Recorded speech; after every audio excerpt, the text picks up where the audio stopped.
राज्याचे दिवंगत उपमुख्यमंत्री अजित पवार यांच्या अकाली निधनामुळे रिक्त झालेल्या बारामती विधानसभा मतदारसंघाची पोटनिवडणूक केंद्रीय निवडणूक आयोगाने जाहीर केली आहे. पुढच्या महिन्यात 23 एप्रिलला मतदान होणार असून 4 मेला निकाल जाहीर करण्यात येणार आहे. सुनेत्रा पवार यांनी अजित पवारांच्या जागी उपमुख्यमंत्री पदाची जबाबदारी घेतल्यानं बारामतीची निवडणूक बिनविरोध होईल असं बोललं जात आहे. पण या पोटनिवडणुकीमध्ये एक ट्विस्ट आलाय. ओबीसी आंदोलक लक्ष्मण हाके बारामतीची पोटनिवडणूक लढवणार अशी देखील चर्चा सुरू झाली आहे. त्यामुळे बारामतीची पोटनिवडणूक बिनविरोध होणार की नाही होणार? लक्ष्मण हाके नेमके कोणत्या मुद्द्यावर बारामतीची पोटनिवडणूक लढवणार आहेत? अपक्ष म्हणून लक्ष्मण हाके सुनेत्रा पवारांविरोधात खरंच कडवं आव्हान देऊ शकतात का? या सगळ्या प्रश्नांची उत्तरं जाणून घेऊ या व्हिडिओमध्ये. नमस्कार, मी अरविंद आणि तुम्ही पाहतात महाराष्ट्र कट्टा.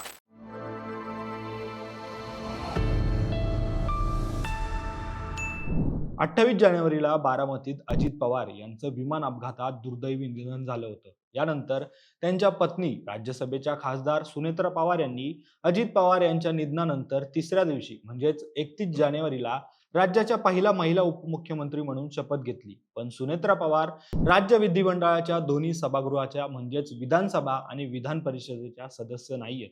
त्यामुळे पुढच्या 6 महिन्यात त्यांना दोन्हीपैकी एका सभागृहाचं सदस्य होणं बंधनकारक आहे.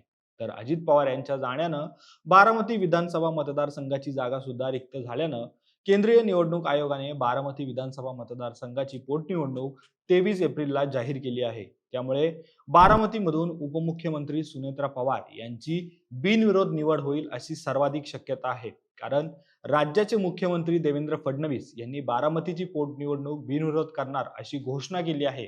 त्याचबरोबर शरद पवारांची राष्ट्रवादी काँग्रेस उमेदवार देणार नाही असं खासदार सुप्रिया सुळे यांनी जाहीर केलं आहे. त्यामुळे सुनेत्रा पवार बारामतीमधून आमदार होणार हे जवळपास नक्की झालं आहे.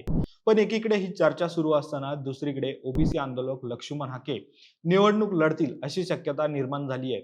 कारण बारामतीमधील लक्ष्मण हाके यांच्या समर्थकांनी लक्ष्मण हाके यांनी बारामतीमधून निवडणूक लढवावी, त्यांचा विजय निश्चित होईल असा विश्वास माध्यमांशी बोलून दाखवला आहे. तर स्वतः लक्ष्मण हाके यांनी सुद्धा एबीपी माझा या वृत्तवाहिनीशी बोलताना निवडणूक लढवण्याबाबत सकारात्मकता दाखवली आहे. लक्ष्मण हाके यांनी एबीपी माझाशी बोलताना असं म्हटलं आहे की बारामती पोटनिवडणूक लढवण्यासाठी काही कार्यकर्त्यांनी आग्रह धरलाय. त्यांनी असा आग्रह का धरलाय याबाबत मी त्यांच्याशी चर्चा करेल. यासोबतच लक्ष्मण हाके यांनी बोलताना महत्त्वाचं वक्तव्य केलं आणि ते वक्तव्य म्हणजे लोकशाहीत बिनविरोध निवडणूक होणं चुकीचं आहे. तसंच अजित पवार गेल्यानंतर तिसऱ्या दिवशी जर सुनेत्रा पवार यांनी शपथ घेतली असेल तर मग आम्ही संवेदनशीलता का दाखवू असंही लक्ष्मण हाके यांनी स्पष्ट म्हटलं आहे.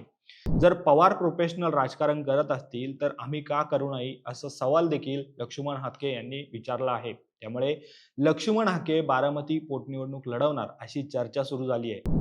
पण लक्ष्मण हाके यांनी बारामती निवडणूक लढण्याचं कारण नेमकं काय आहे?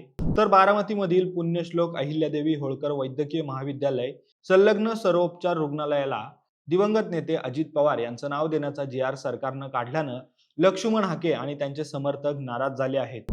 तर बारामतीत यावरून धनगर समाजामध्ये 2 गट पडले आहेत. त्यातील एक गट अजित पवारांचे नाव दिल्यावरून पोटनिवडणूक लढण्यास इच्छुक आहे.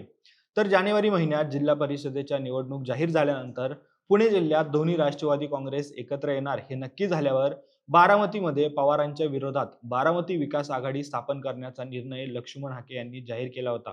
त्यावेळी लक्ष्मण हाके यांनी टीका करताना असं म्हटलं होतं की गेले अनेक वर्ष बारामतीतील सत्ता पवारांच्या हातात आहे. तरी सुद्धा बारामती तालुक्याच्या जिरायती भागात पिण्याच्या पाण्याचा प्रश्न पवारांना सोडवता आला नाहीये. अजित पवार पहाटे उठून पुणे आणि पिंपरी चिंचवड तसंच बारामतीमध्ये जातात, मग बाकीकडे का जात नाही असा सवाल देखील लक्ष्मण हाके यांनी त्यावेळी विचारला होता.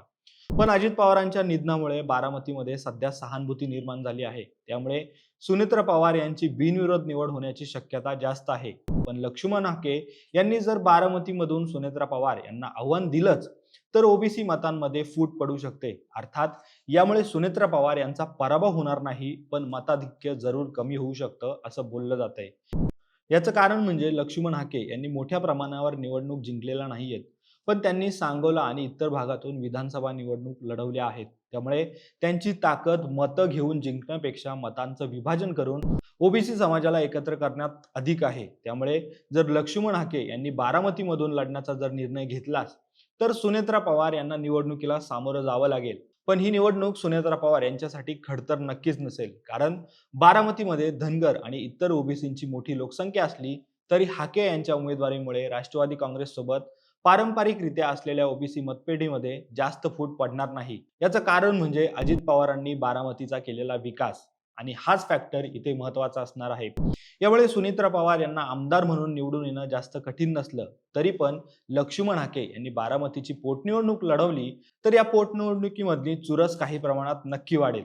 त्यामुळे लक्ष्मण हाके निवडणूक लढवणार की बारामतीची पोटनिवडणूक बिनविरोध होणार हे पाहणं महत्त्वाचं असणार आहे. दरम्यान या सगळ्या घटनेवर तुम्हाला नक्की काय वाटतं हे कमेंट करून नक्की सांगा आणि असेच राजकीय व्हिडिओ पाहण्यासाठी आमच्या महाराष्ट्र कट्टाला तुम्ही नक्की सबस्क्राईब करा. धन्यवाद.